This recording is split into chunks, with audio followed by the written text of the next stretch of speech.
नक्सलवाद का सूरज अब ढल रहा है और रेड कॉरिडोर अब ग्रीन जोन में बदल रहा है। प्रधानमंत्री नरेंद्र मोदी ने मानसून सत्र से पहले देशवासियों के सामने रखा नया आत्मविश्वास।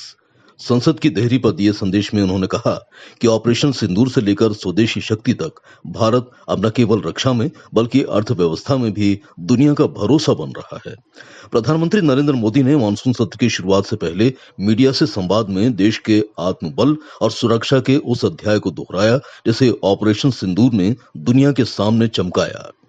प्रधानमंत्री मोदी ने कहा कि देश में नक्सलवाद अब अतीत बनने की ओर है। जो जिले कभी रेड कॉरिडोर कहलाते थे आज ग्रीन जोन में तब्दील हो रहे हैं। उनका साफ कहना था, बम, बंदूक और पिस्तौल के सामने अब भारत का संविधान विजयी हो रहा है। पीएम ने कहा कि ऑपरेशन सिंदूर के जरिए दुनिया ने भारत की सैन्य ताकत देखी और स्वदेशी हथियारों पर बढ़ते विश्वास को महसूस किया।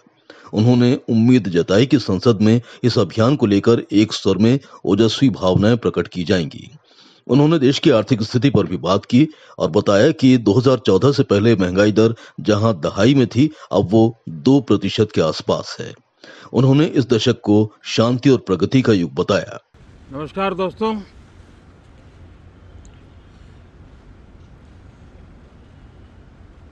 मानसून सत्र में आप सभी मीडिया जगत के लोगों का स्वागत है। साथियों, मानसून नवीनता और नवसर्जन का प्रतीक है और अब तक जो खबरें मिली हैं, देश में मौसम बहुत ही अच्छे ढंग से आगे बढ़ रहा है। कृषि को लाभदायक मौसम की खबरें हैं और बारिश किसानों की अर्थव्यवस्था, देश की अर्थव्यवस्था, ग्रामीण अर्थव्यवस्था और इतना ही नहीं, हर परिवार की अर्थव्यवस्था में एक बहुत महत्वपूर्ण होता है। अब तक जो मुझे जानकारी दी गई है उस हिसाब से पिछले 10 वर्ष में जो पानी का भंडार हुआ है इस बार, वो करीब करीब 3 गुना हुआ है, जिसका आने वाले दिनों में भी देश के अर्थतंत्र को बहुत लाभ होगा। साथियों, ये मानसून सत्र राष्ट्र के लिए ये बहुत ही गौरवपूर्ण सत्र है। ये मानसून सत्र राष्ट्र के लिए एक अपने आप में विजयोत्सव का रूप है।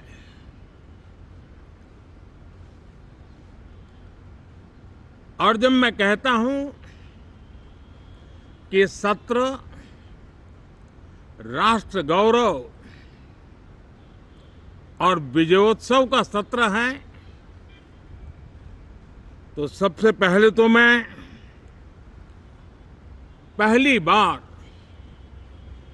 इंटरनेशनल स्पेस स्टेशन पर भारत का तिरंगा झंडा वहां लहराना,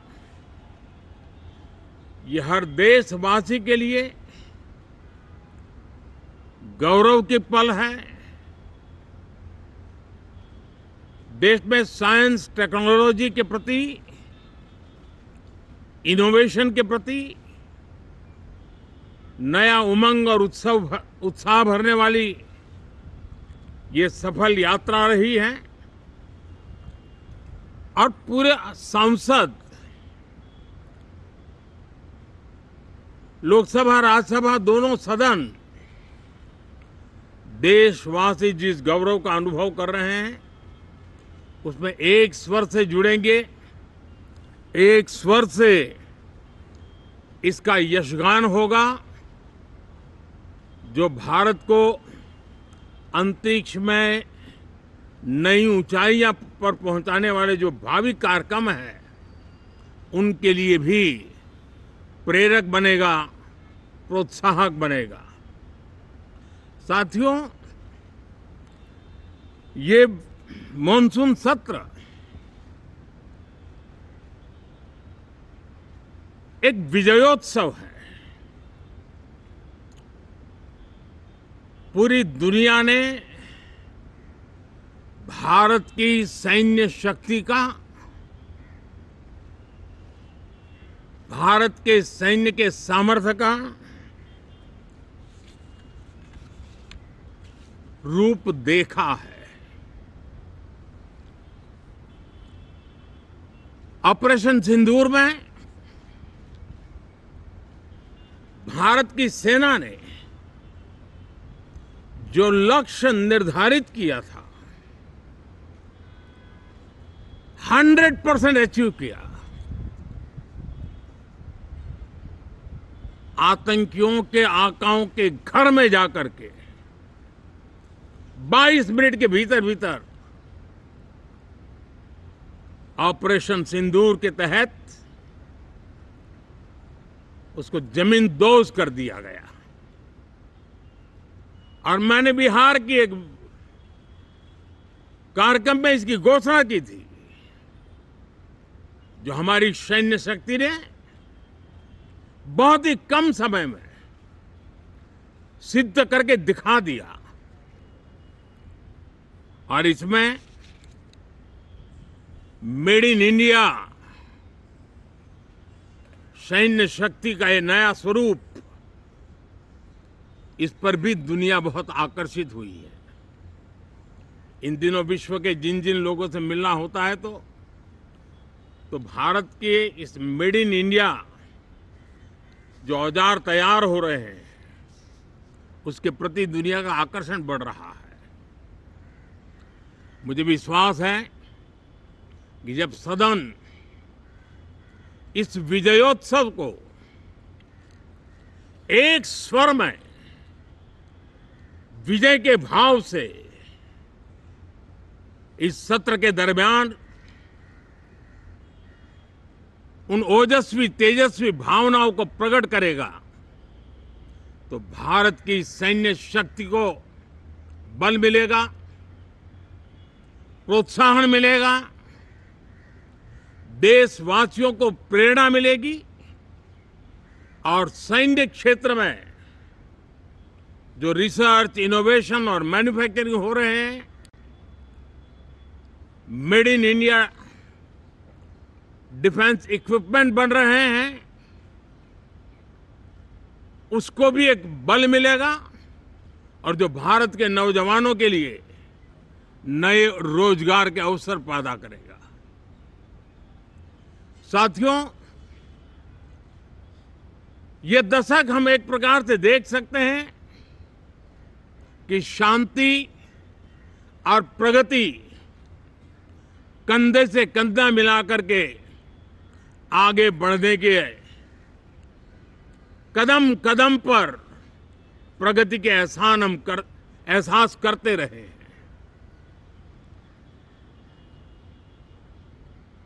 देश कई प्रकार की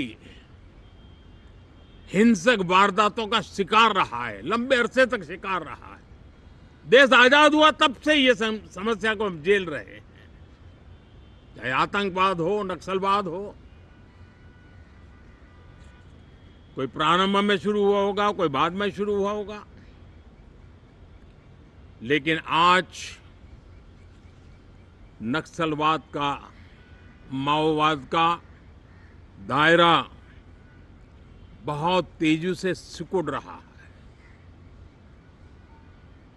माओवाद को, नक्सलवाद को जड़ से उखाड़ने के संकल्प के साथ देश के सुरक्षा बल एक नए आत्मविश्वास से, तेज गति से सफलता की ओर कदम रख रहे हैं।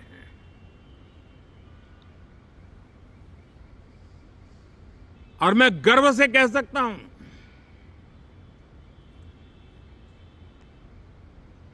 देश में सैकड़ों जिले नक्सल की चपेट में से निकल करके आज मुक्ति का सांस ले रहे हैं। हमें गर्व है कि बम, बंदूक और पिस्तौल के सामने हमारा देश का संविधान जीत रहा है। हमारे देश का संविधान विजयी हो रहा है। देश के उज्जवल भविष्य के लिए साफ दिख रहा है कि कल तक जो रेड कॉरिडोर थे वो आज ग्रीन ग्रोथ जोन में परिवर्तित होते नजर आ रहे हैं। साथियों, एक के बाद ऐसी घटनाएं देशभक्ति के लिए, देश की भलाई के लिए संसद में पहुंचे हुए हर माननीय सांसद के लिए गौरव का पल है। और संसद के इस सत्र में ये गौरव गान पूरा देश सुनेगा, हर सांसद से सुनेगा, हर दल से सुनेगा। साथियों, आर्थिक क्षेत्र में भी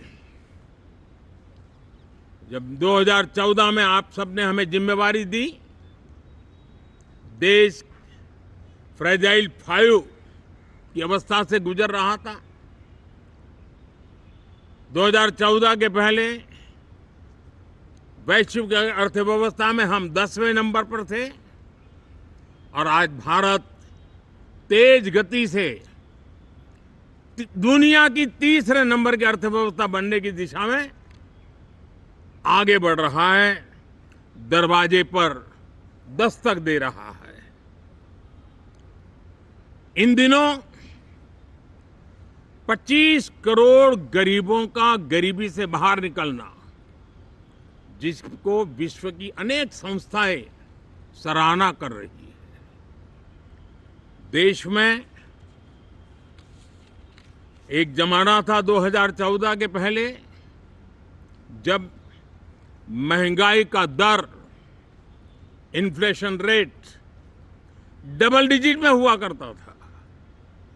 आज 2% के आसपास आकर के देश के सामान्य मानवी के जीवन में राहत बन गया है, सुविधा बन गया है। लो इन्फ्लेशन के सामने हाई ग्रोथ एक अच्छे विकास यात्रा की दिशा है।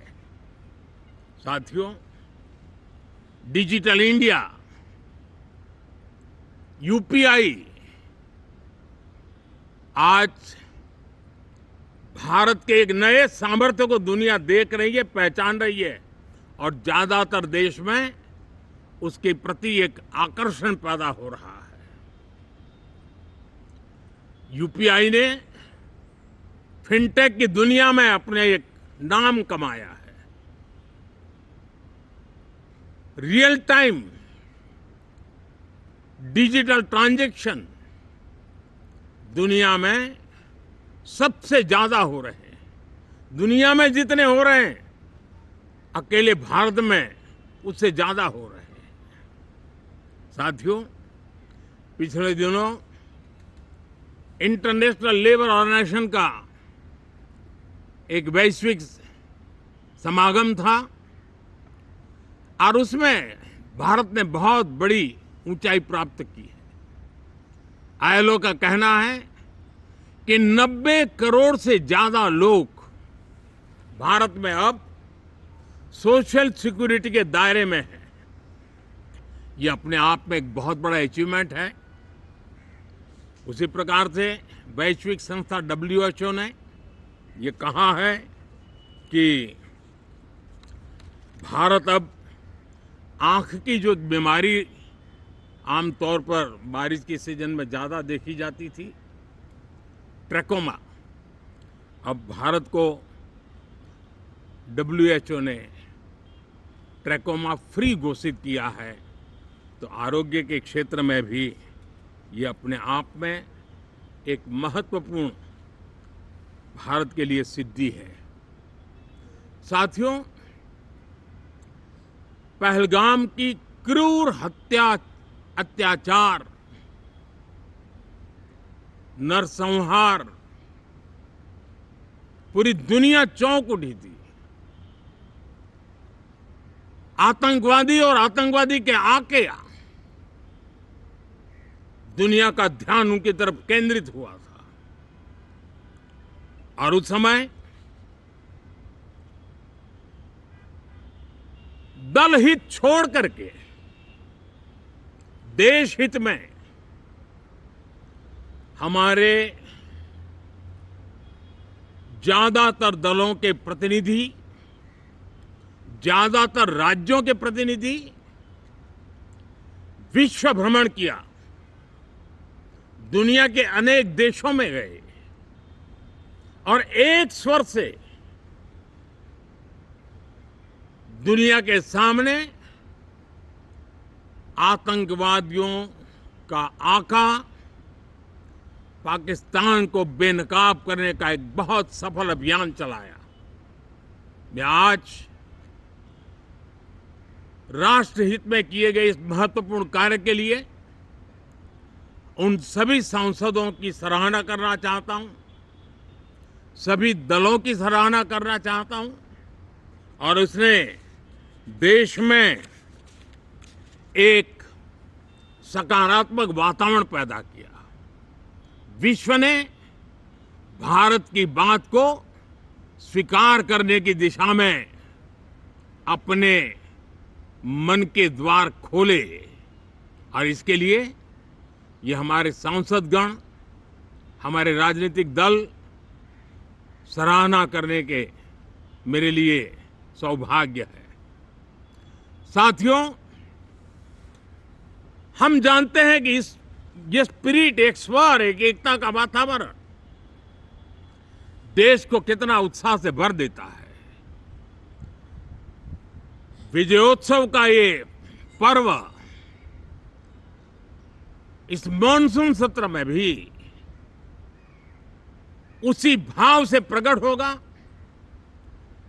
देश की सैन्य शक्ति को सराहना करेगा, देश के सामर्थ्य का गौरवगान करेगा और देश के 140 करोड़ नागरिकों को नई प्रेरणा का कारण बनेगा। मुझे विश्वास है कि हम सब मिलकर के डिफेंस के क्षेत्र में आत्मनिर्भर होने के इन प्रयासों को बल दें, सेना के सामर्थ्य की सराहना करें।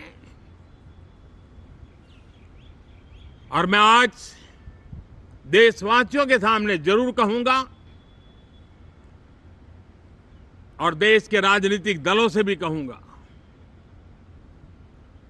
कि देश ने एकता की ताकत देखी है, एक स्वर का सामर्थ्य क्या होता है देखा है। तो सदन में से भी सभी माननीय सांसद उसको बल दें, उसको आगे बढ़ाएं। और मैं जरूर कहूंगा, राजनीतिक दल अलग अलग हैं, हर एक का अपना एक एजेंडा है, अपनी एक भूमिका है, लेकिन मैं इस वास्तविकता को स्वीकार करता हूं कि दल हित में मत भले न मिले, लेकिन देश हित में मन जरूर मिले। इसी एक भावना के साथ इस मॉनसून सत्र से देश के विकास यात्रा को बल देने वाले, देश की प्रगति को बल देने वाले, देश के नागरिकों को सामर्थ्य देने वाले अनेक विधेयक प्रस्तावित हैं। सदन विस्तृत चर्चा करके उसको भी पारित करेगा। मेरी सभी माननीय सांसदों से उत्तम डिबेट चलाने के लिए शुभकामनाएं हैं। बहुत बहुत धन्यवाद।